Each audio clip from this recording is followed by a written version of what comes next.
Pierre qui est là, qui est un partenaire très engagé de grand meeting. Hein. Il a été les fois qu'on a présenté, il est toujours avec nous, et toujours dans les manifestations avec nous. C'est un combattant de la liberté. Tu fais bien de le rappeler parce que j'essaie de témoigner de certaines fidélités dans la lutte. Marc connaît, Henri connaît, on se connaît parce qu'on a commencé la lutte. Ma voix sort ou pas? C'est bon? On a commencé la lutte il y a bien des années et là on revient parce que on se dit ça ne peut pas continuer comme ça. J'ai préparé un petit mot parce que le sujet que je vais aborder, ça concerne le vivre ensemble. Je pense que chacun d'entre nous a dû voir l'actualité à Brazza. À défaut de faire un projet de société sur la réalité économique et sociale qui est très dure pour bon nombre de Congolais, on nous a inventé quelque chose qui s'appelle le vivre ensemble. Ça veut dire quoi le vivre ensemble? Le vivre ensemble ne peut pas être un programme gouvernemental. Le vivre ensemble, c'est un état d'esprit. Il faut qu'on se rende bien compte de ça. C'est une pensée. Ça ne peut pas se décréter. Ça se construit parce que vivre ensemble, de toute façon, nous vivons ensemble. Nous sommes aujourd'hui réunis, étant des enfants du même pays avec des différences de régions et tout ça. Je pense qu'à Brazza, c'est comme ça que ça se passe. Henri l'a bien souligné, et bien d'autres prédécesseurs l'ont bien souligné, que nous vivons ensemble, entre nous, sauf que nous sommes manipulés par les politiques. C'est bien ça la réalité. Le vivre ensemble, c'est un enjeu incontournable dans ce monde en pleine mutation. Cette question, cette problématique, elle existe aussi en France, partout. Donc, à l'ère de la mondialisation, la discussion entre universaliste et relativiste est à nouveau engagée. Comment vivre ensemble sans nuire à la singularité de chacun en intégrant et valorisant les différences, qu'elles soient culturelles, ethniques, sexuelles, religieuses, générationnelles ou sociales. Il est plus facile de diviser que de rassembler sur des objectifs communs. Et là, je fais référence à Brazza, le pouvoir en place, depuis plus de 32 ans, a mis comme stratégie, a élaboré comme stratégie, diviser. C'est vrai que mes prédécesseurs, certains de mes prédécesseurs ont souligné que c'était la stratégie des Occidentaux, diviser pour régner, et en sous-jacent, de façon sous-jacente, allez, je vais l'appeler le despote, a utilisé la même stratégie, diviser pour mieux régner. Vivre ensemble, c'est un concept ancien, remis au goût du jour par les camarades sans doute pour faire diversion. Ce que j'appelle les camarades, c'est le PCT, qui est toujours là. Souvenez-vous, ce sont les maîtres de slogan. Une école, un chant. On n'en parle plus. Il n'y a plus d'école, comme disait Henri, donc il n'y a plus de chant. C'est clair. Vivre durement aujourd'hui pour mieux vivre demain. Que des slogans, sans suite. On n'en fait jamais le bilan. C'est vrai que les camarades sont fâchés avec le bilan. Ils n'en font pas. À chaque fois, ils élaborent, ils montent des slogans juste pour distraire le monde, le peuple. Le vivre durement, le vivre ensemble plutôt, c'est une nouvelle trouvaille des camarades pour faire diversion. Parce qu'il y a la crise au pays. La crise économique, elle est dure. Et là, on fait diversion. Pas que la crise économique, la crise politique. On a bien parlé tout à l'heure de ce qui émanait des élections. Donc, on fait diversion. Moi, je dirais que le vivre ensemble, ça ne peut pas être un aboutissement à la construction d'une cité des anges. C'est un préalable à toute forme de cohésion nationale dynamique qui permettrait enfin de rebâtir la maison Congo. Vivre ensemble signifie donc établir une relation sur la base d'un consentement mutuel, d'une confiance réciproque. Ça signifie respecter la parole du peuple. On a vu avec les élections, ça n'a pas été le cas. Cela signifie aussi mettre en place des règles de bonne gestion des deniers publics. C'est important. Tout ça, ça rentre dans la confiance avec son peuple. Ça signifie aussi établir un contrat de bonne conduite entre les citoyens pour pouvoir mettre en place des objectifs communs. Alors, quels sont les objectifs communs? Au moment où les répressions s'accentuent dans le pays, la misère s'abat violemment sur de nombreuses familles qui ne savent pas comment joindre les deux bouts. C'est à ce moment que l'on nous invente un nouveau concept, vivre ensemble, qui existe déjà finalement dans l'hymne national.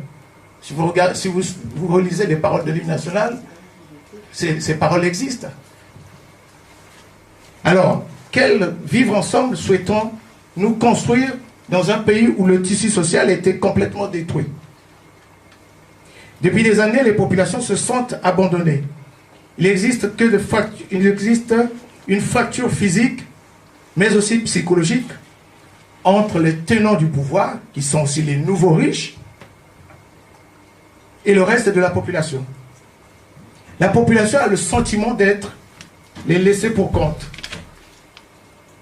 Le peuple se considère comme de sous-citoyens. La vie des populations pauvres est assez rythmée par ce qu'on appelle le système les délestages en permanence, les stages alimentaires. À côté de cela, il y a le nouveau riche, arrogant. Tout cela n'augure pas d'un vivre ensemble harmonieux. C'est dans ces conditions que je me pose la question, comment refonder la citoyenneté congolaise tant meurtrie par les crises multiples et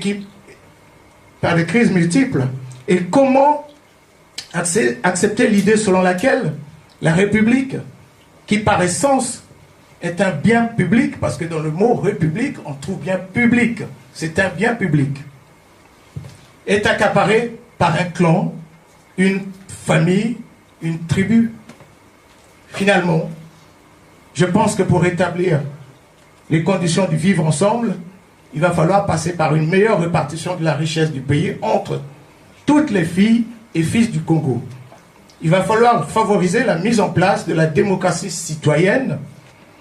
Il va falloir mettre en place des mécanismes de transparence dans la gestion de la cité, ce que j'appelle la cité du Congo, qu'il n'y ait plus d'élections truquées, qu'il n'y ait plus des détournements, promouvoir le respect dans la gestion du bien public. C'est bien de cela que je parle. Qu'il n'y ait plus de prisonniers d'opinion. Des prisonniers d'opinion, tels que des prisonniers politiques, en ce moment, il y en a. Il faut bannir le tribalisme, quitte à passer par des lois. Il faut avoir un comportement, quand on est responsable politique, un comportement irréprochable. Il faut, je prendrai ce que Henri a dit, il faut bien mettre un accent particulier sur l'éducation. C'est très important. Finalement, le vivre ensemble, c'est un défi que ne peut relever ce pouvoir. Excusez-moi de le dire. Car ce pouvoir a favorisé des comportements criminogènes en tous sens, c'est-à-dire le détournement des deniers, les crimes de sang et j'en passe. Un pouvoir corrompu, inique, incompétent, qui a montré ses limites depuis des lustres. La rupture, ce n'est pas... Parler de la rupture, ce n'est pas que dire qu'on bannit les mauvaises habitudes, mais ça veut dire aussi, quelque part, il faut qu'il y ait un acte de repentance. Il faut qu'on rembourse les deniers publics. C'est important. Sans quoi, ça ne serait que des vains mots.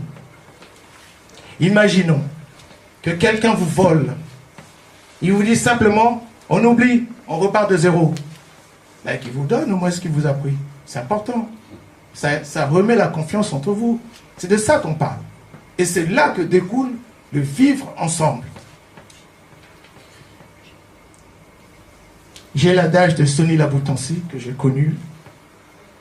Il disait, c'est facile de cracher sur quelqu'un et demander pardon.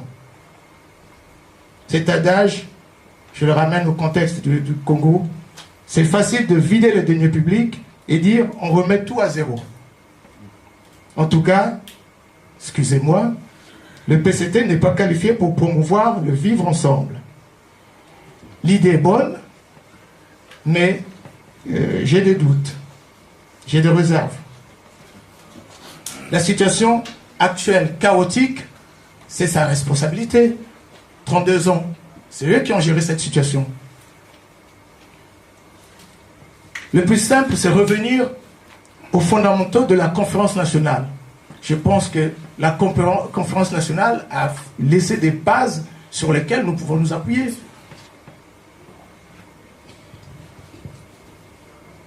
Pour ma part, je vais conclure parce que je laisse la place au débat. Pour ma place, je serai pour un vivre ensemble loyal, équilibré, mais pas celui truffé d'arrière-pensée politique dont nous sommes habitués depuis des années avec nos camarades. Enfin, les camarades. C'est pas mes camarades, excusez-moi. Je vous remercie. Pierre, tu peux rester 2 minutes. C'est-à-dire que cette question du vivre ensemble, hein, on peut faire la critique qu'on veut vis-à-vis du pouvoir, mais il faut peut-être parler de travestissement, parce que je crois que c'est une contribution, y compris de la diaspora, qui a élaboré ce concept-là. Il est pris aujourd'hui, c'est pour créer un dialogue avec nous, mais en même temps pour le retourner. Et c'est ça, je crois, la vraie réponse. C'est pas simplement le fait de dire qu'ils se moquent ou je sais pas quoi, ou qu'ils ont eu ce concept. Non, c'est un concept de la nation créé par la diaspora, et aujourd'hui le pouvoir reprend ce concept parce qu'ils sont en crise conceptuelle. Ils sont en crise conceptuelle. Mais c'est un travestissement. Voilà. C'est ce que je pensais aussi. Alors,